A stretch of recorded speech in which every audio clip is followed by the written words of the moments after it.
PM Modi देइछंती बड़ बयान पुणी निज कथा को दोहराइछंती प्रधानमंत्री। चलित ओडिशा सरकार एक्सपायरी डेट जून 4 जून 10 रे ओडिशा रे शपथ नेबे बीजेपी रो मुख्यमंत्री। प्रधानमंत्री मोदी बड़ साक्षात्कार आमे देखिबा एवं ओडिशा को नै पीएम मोदी बड़ बयान देइछंती पुणी निज कथा दोहराइछंती प्रधानमंत्री। चलित ओडिशा सरकार एक्सपायरी डेट पुणी थर जा कहछंती प्रधानमंत्री नरेंद्र मोदी जून 4 तारिख एवं जून 10 रे ओडिशा रे शपथ नेबे बीजेपी मुख्यमंत्री।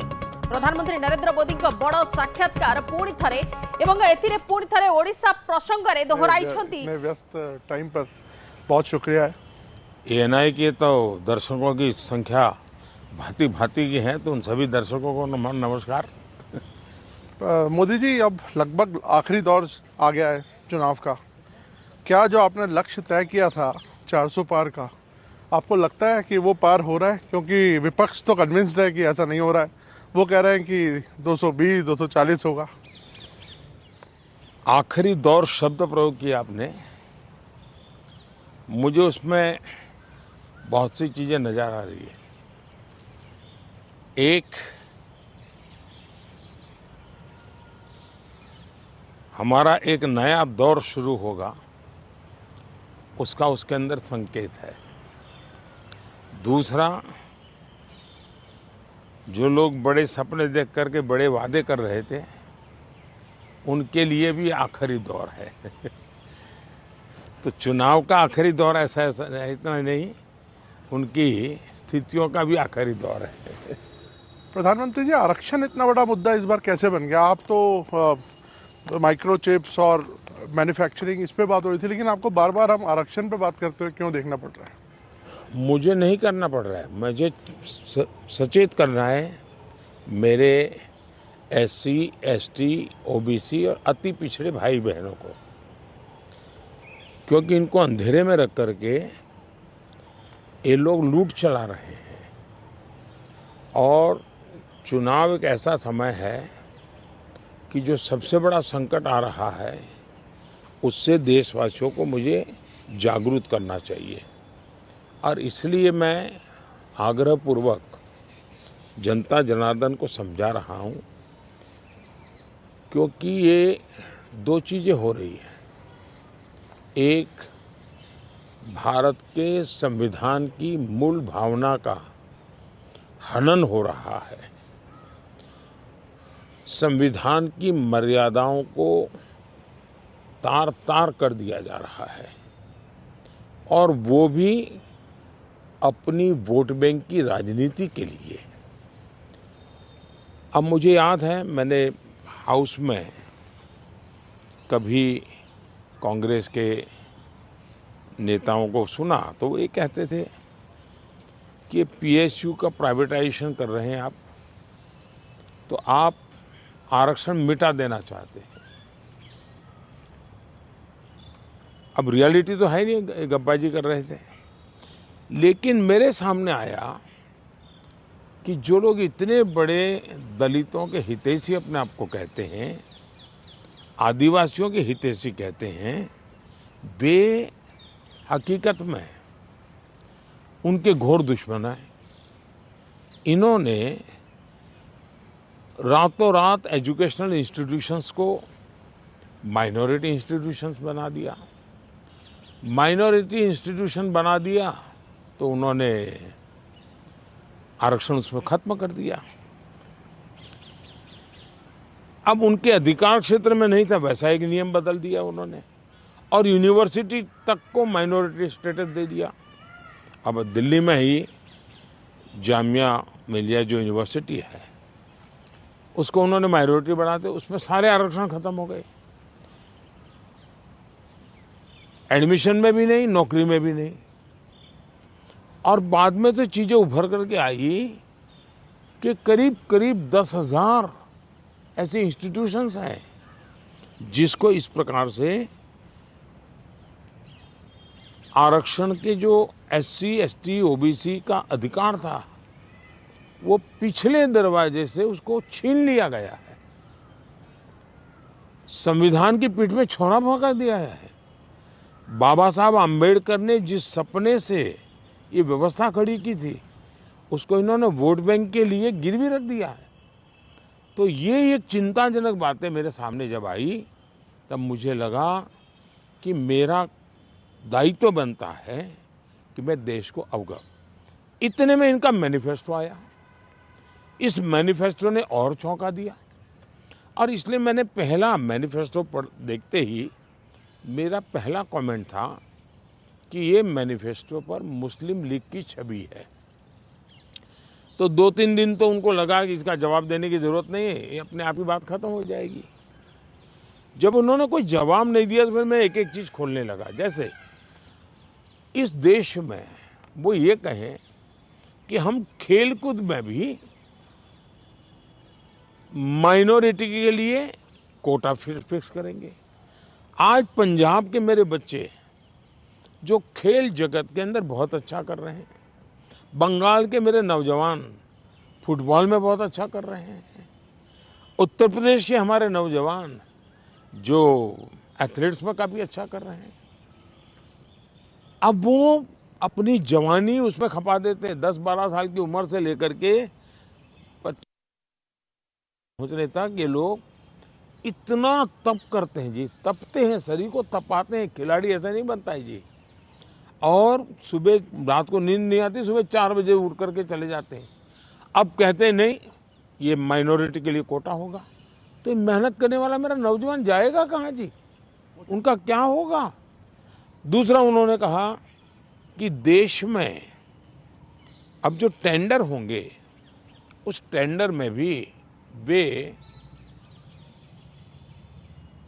माइनॉरिटी के लिए आरक्षण करेंगे।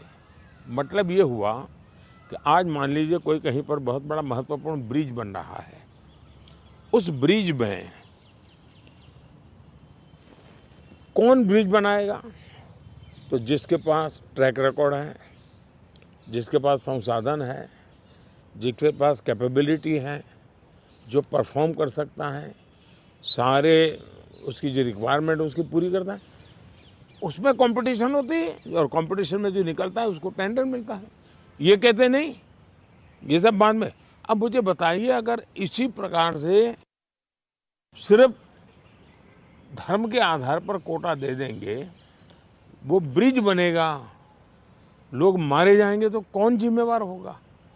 क्या वोट बैंक के लिए आप आने वाली पीढ़ियों को भी तबाह करना चाहते हैं? तो ये ऐसे विषय थे जो कांग्रेस ने अपनी वोट बैंक की खातिर मैदान में उतारे। तब मेरा कर्तव्य बनता है कि मैं मेरे दलित भाइयों के अधिकार के लिए लड़ूं, मेरे आदिवासी भाई बहनों के अधिकार के लिए लड़ूं, मेरे ओबीसी पिछड़े भाई बहनों के अधिकार के लिए लड़ूं, और इसलिए मैं लड़ाई लड़ रहा हूं। तो ये जो परसेप्शन बनाया जा रहा है कि आप आए तो बिल्कुल आरक्षण ही खत्म कर देंगे, ये क्या, इस पर क्या बोलेंगे आप? इन्होंने ये पाप कर दिया है, उसके खिलाफ मैं बोल रहा हूँ, इसलिए उनको झूठ बोलने के लिए ऐसी चीज़ें का उपयोग करना पड़ रहा है। अभी कोलकाता हाई कोर्ट का सर एक ऑर्डर आया है जिसमें 2010 के बाद जितने ओबीसी सर्टिफिकेट बन रहे हैं उसको खारिज कर दिया है। इनकी मोडस ऑपरेंडी है कि पहले इन्होंने कानून बना करके माइनॉरिटी को देने का पाप शुरू किया, पहले आंध्र में शुरू किया। सुप्रीम कोर्ट ने तक में वो हार गए, हाई कोर्ट ने उसको रिजेक्ट कर दिया क्योंकि संविधान अलाउ करता नहीं है। तो इन्होंने चालाकी करके पिछले दरवाजे से खेल शुरू किया, और पिछले दरवाजे से खेल शुरू करने के लिए इन लोगों ने रातों रात मुसलमान की सभी जातियों को ओबीसी बना दिया। सभी जातियों को ओबीसी बना करके जो ओबीसी का हक था वो रातों रात डाका डाल दिया, लूट लिया। और इसके खिलाफ चुनाव की सरगर्मी चल रही है। तब हम तो बोल ही रहे थे कि भाई ये हो रहा है, कर्नाटक में हुआ है, मैंने बताया था, हम बंगाल के लिए भी बोल चुके थे। लेकिन जब हाई कोर्ट का जजमेंट आ गया तब ये साफ हो गया कि इतना बड़ा धोखा हो रहा है। लेकिन इससे भी दुर्भाग्य की बात है कि इतना बड़ा वोट बैंक की राजनीति करने के लिए वे अब इनको भी गाली दे रहे हैं, जुडिशरी को गाली दे रहे हैं, न्यायपालिका को गाली दे रहे हैं, और वो यहाँ तक कह रहे हैं कि कुछ भी हो जाए हम कोर्ट की बात मानने वाले नहीं हैं। ये जो स्थिति है वो किसी भी हालत में स्वीकार्य नहीं हो सकती है। सर, केजरीवाल जी अभी जब जेल से बाहर आए तो उन्होंने कहा कि प्रधानमंत्री जी ही तय करते हैं कि कौन जेल जाएगा। वो कहते हैं सोरेन को और मुझे उनके इशारे पे जेल में डाला गया। अच्छा होगा ये लोग संविधान पढ़ ले, देश के कानून नियम पढ़ ले, मुझे किसी को कुछ कहने की जरूरत नहीं है। सर, इस बार चुनाव में हम देख रहे हैं कि एक पर्सनल अटैक्स बहुत हो रहे हैं।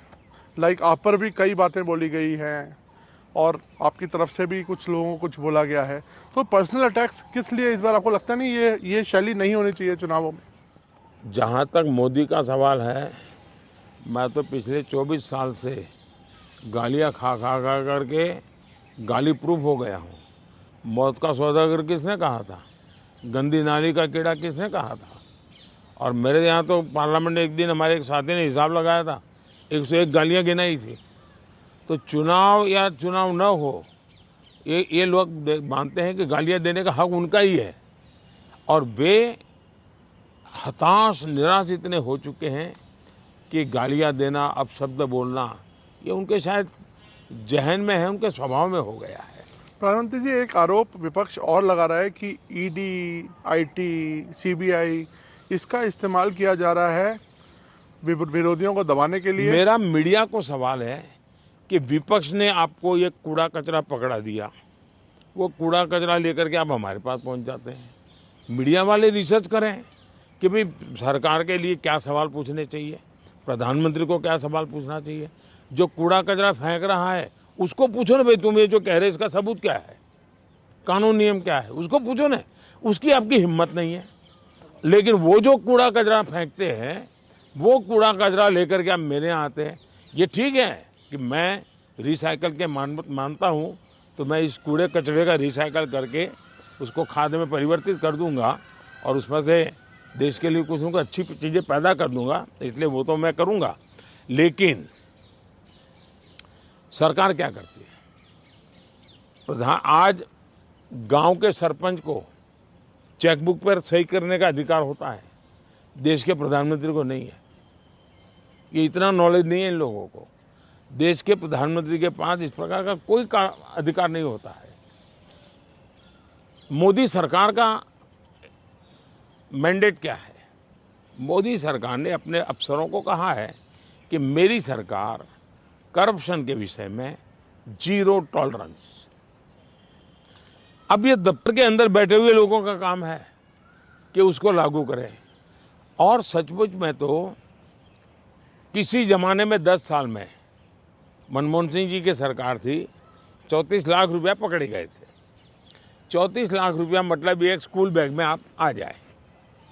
वर्तमान में ईडी ने 10 साल में 2200 करोड़ रुपया पकड़ा है। ये तो टीवी पर दिखता है, ये तो कोई झूठबाजी हो नहीं सकती है। अब जो 2200 करोड़ देश को वापस लाया है, ये उसका सम्मान होना चाहिए, उसको गाली गलौज होना चाहिए। तो गाली गलौज कौन करता है? जिसका पैसा गया है वो गाली गलौज कर रहा है। 2200 करोड़ जिसके जेब में से गया है, जिसने चोरी कर करके इकट्ठा किया था, वो पकड़ा गया, वो चिल्ला रहा है। इसका मतलब ये जो चोर पकड़े जा रहे हैं, इसमें जिसकी भागीदारी होगी वो चिल्लाएगा। मुझे थोड़े से अलग मुद्दे पर आते हैं। कश्मीर में हम इस बार देख रहे हैं रिकॉर्ड वोटिंग हो रही है। ऐसे ऐसे इलाकों में रिकॉर्ड तोड़ वोटिंग हो रही है जहां पर ऐसा सोचा नहीं जा सकता था। इस पर आपका क्या आंकलन है, आप कैसे देखते हैं? पहले तो मैं चाहूँगा कि कश्मीर की जो स्थिति बदली है उसके संदर्भ में सबसे तो पहले मैं मेरे देश के न्याय तंत्र को प्रार्थना करना चाहता हूँ कि अगर सरकार किसी काम को करने के लिए, उसका एक डिजाइन होती है, उसकी एक स्ट्रेटेजी होती है। ऐसी समस्याओं के समाधान के लिए उस स्ट्रेटेजी के तहत काम करना होता था। अब उसके लिए कभी मुझे इंटरनेट बंद करना पड़ा, कोई एनजीओ कोर्ट चला गया और वो बड़ा कोर्ट के अंदर बड़ा इशू बन गया। आज समझिए कि भले मैंने कुछ समय के लिए इंटरनेट बंद किया था, लेकिन आज बड़े गर्व के साथ वहाँ के बच्चे कहते हैं कि 5 साल से इंटरनेट बंद नहीं हुआ है, 5 साल से हमें सब सुविधाएं मिल रही है। कुछ दिन तकलीफ हुई, लेकिन अच्छे काम के लिए हुई थी। अब वो अदालत के अंदर जब विवादों में चढ़ जाता है, तब चीज़ें गड़बड़ा जाती है। तो ऐसे जो एनजीओ हैं जिन्होंने अदालतों के भरोसे लड़ाई लड़ना शुरू किया है, एक तो देश को उनसे बचाना बहुत ज़रूरी है। दूसरा, वहाँ का सामान्य मानवी जब मतदान करता है ना, तब वो सिर्फ किसी को जिताता ऐसा नहीं है जी। मतदान करता है मतलब भारत के संविधान को गले लगाता है। मतदान करता है तब भारत की सरकार बनाने में वो गर्व के साथ भागीदारी करता है। मतदान करता है मतलब कि भारत के सार्वभौमत्व के प्रति अपना समर्पण व्यक्त करता है। दूसरा, उनको विश्वास हुआ कि ये सरकार ऐसी है कि जहाँ फेयरनेस है, हम भरोसा कर सकते हैं कि ये सही होगा। और जब उसको ये विश्वास हो जाता है कि ये कोई हेरा फेरी नहीं हो रही है, तो वो पक्का वोट करने के लिए उत्साह से आता है। और उसका परिणाम है कि आज मतदान यानी 40-40 साल के रिकॉर्ड टूट चुके हैं। मेरे लिए बहुत सबसे बड़ी संतोष की बात है कि मेरे कश्मीर के मेरे भाई बहन, मेरे परिवारजन उमंग और उत्साह के साथ मतदान के लिए आगे आए। उन्होंने मतदान करके दुनिया को एक मैसेज दे दिया है। जो लोग आशंकाएं करते थे उनको एक मैसेज दे दिया है। सर, ये क्या विंडिकेशन है 370 को जो आपने हटाया, इससे क्या लगता है कि आपका ये विंडिकेशन है कि जिस तरह से अब 370 ये सिर्फ ये 5-4 परिवारों का ही एजेंडा था जी। ये न कश्मीर की जनता का एजेंडा था, न देश के लोगों का एजेंडा था। ये अपने फायदे के लिए ये 370 की ऐसी एक दीवार बना के बैठे थे ताकि कोई झोंक न पाए। और कहते थे 370 हटेगी तो आग लग जाएगी। वो कहते थे 370 हटेगी तो कश्मीर चला जाएगा। आज ये सत्य हो गया कि 370 हटने के बाद ज़्यादा एकता की अनुभूति हो रही है। कश्मीर के लोगों का अपनापन ज़्यादा बढ़ रहा है और इसलिए इसका सीधा परिणाम चुनावों में भी दिखाई देता है, टूरिज्म में दिखाई दे रहा है। G20 समिट वहाँ होती है, बड़े शान से कश्मीर ने उनका स्वागत किया पूरी दुनिया का। और इसलिए ये कैसे झूठी दीवारें खड़ी कर करके देश को टुकड़ों में देखा गया, इसका ये उदाहरण है और उसको मैंने ध्वस्त किया है। सर, वेल्थ क्रिएटर्स को लेके भी बातचीत, एक नैरेटिव आता है कि कभी राहुल गांधी जी बोलते हैं कि आप कुछ परिवार को आप बढ़ा रहे हैं, अभी आपने हाल में उनको बोला, तो क्या लगता है कि देश में जो वेल्थ क्रिएटर्स हैं उनको ही उन पर राजनीति होनी चाहिए? मैं फिर कहता हूँ, जो लोग ये कूड़ा कचरा फेंक रहे हैं उनको पूछो ये तुम कहाँ से लाए हो, उनसे बात करो भाई। आप उनसे तो कुछ पूछते नहीं हो। और इसलिए मैं समझता हूँ कि ये चर्चाएं उनके साथ करें तो ज़्यादा अच्छा होगा। सर, उड़ीसा में अभी चुनाव होने हैं अभी हाल में, उधर आपकी देखा जाए तो काफ़ी अच्छे संबंध थे नवीन पटनायक जी के साथ, उन्होंने कई मुद्दों पर आपको सपोर्ट किया। अब आप लोगों का अलायंस नहीं है और आपस में एक दूसरे से लड़ रहे हैं, किस तरह से आप देखते हैं? हिंदुस्तान के सभी राजनीतिक दलों के नेताओं के साथ हमारे संबंध अच्छे ही हैं और लोकतंत्र में हमारी दुश्मनी नहीं होती है, संबंध अच्छे होने ही चाहिए। अब सवाल ये है कि मैं मेरे संबंधों को संभालूं कि उड़ीसा के भाग्य की चिंता करूं। तब मैंने रास्ता चुना कि मैं उड़ीसा के उज्जवल भविष्य के लिए अपने आप को खपा दूंगा। उसके लिए मेरे संबंधों को मुझे अगर बलि चढ़ाना पड़ेगा तो मैं उड़ीसा की भलाई के लिए बलि चढ़ाऊंगा। और चुनाव के बाद मैं कन्विंस करूंगा हर एक को कि भाई मुझे किसी की दुश्मनी नहीं है। लेकिन 25 साल से उड़ीसा में प्रगति नहीं हो और सबसे बड़ी चिंता ऐसी है कि कुछ एक ऐसी टोली है जिसने पूरे उड़ीसा की व्यवस्था को कब्जा कर लिया है। ऐसा लगता है पूरी व्यवस्था को बंधक बना दिया है। और जब इतना बंधक बना दिया है तो बहुत स्वाभाविक है कि उड़ीसा अगर उस बंधनों से बाहर आएगा तो उड़ीसा खिलेगा। उड़ीसा की अस्मिता का सवाल है। इतने प्राकृतिक संसाधन है उड़ीसा के पास, एक समृद्ध राज्य के गरीब लोग देख करके दुख होता है। हिंदुस्तान के समृद्ध राज्यों में उड़ीसा है, इतनी प्राकृतिक संपदा है और हिंदुस्तान के गरीब लोगों के राज्य में भी उड़ीसा है। तो इसके लिए सरकार जिम्मेवार है और इसलिए उड़ीसा के लोगों को उनका हक मिलना चाहिए। उड़ीसा को उसकी अस्मिता मिलनी चाहिए। उड़ीसा का भाग्य बदलने वाला है, सरकार बदल रही है। मैंने कहा है कि उड़ीसा की वर्तमान सरकार की एक्सपायरी डेट 4 जून है और 10 जून को बीजेपी का मुख्यमंत्री उड़ीसा में शपथ लेगा। मोदी जी, बंगाल में भी ताबड़तोड़ एक टक्कर की लड़ाई चल रही है। आपके भी बहुत कैंपेनिंग वहाँ पे आपने की है और अभी आप शायद फिर जाने वाले हैं बंगाल। क्या लगता है आपके प्रोस्पेक्ट्स कैसे रहेंगे बंगाल में? एक तो मुझे लगता है कि एनआई के जो फुट सोल्जर्स हैं, एक बार उनको वेरीफाई कर देना चाहिए कि वो कहाँ से रिपोर्टिंग आपको भेजते हैं। बंगाल के चुनाव में टीएमसी पार्टी अस्तित्व की लड़ाई लड़ रही है। आपने देखा होगा पिछले असेंबली के चुनाव में हम 3 थे, 3 में से बंगाल की जनता ने हमें 80 पर पहुंचा दिया। हमें लोकसभा के अंदर भारी बहुमत पिछले चुनाव में मिला था।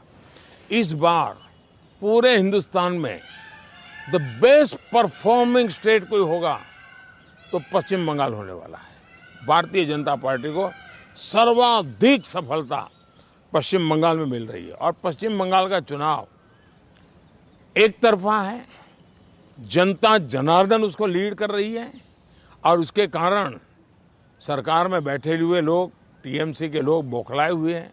लगातार हत्याएं हो रहे हैं, हमले हो रहे हैं, भाजपा कार्यकर्ताओं को चुनाव के पहले जेलों में बंद कर दिया जा रहा है।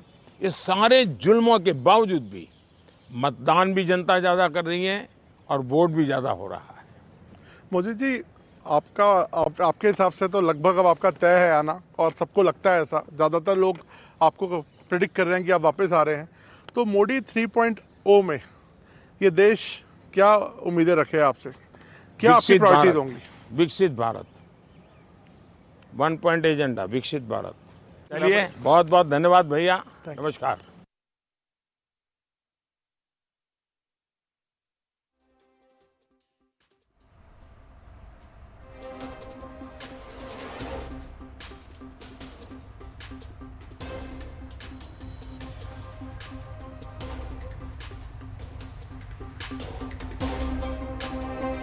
मंत्री शपथ नेबे।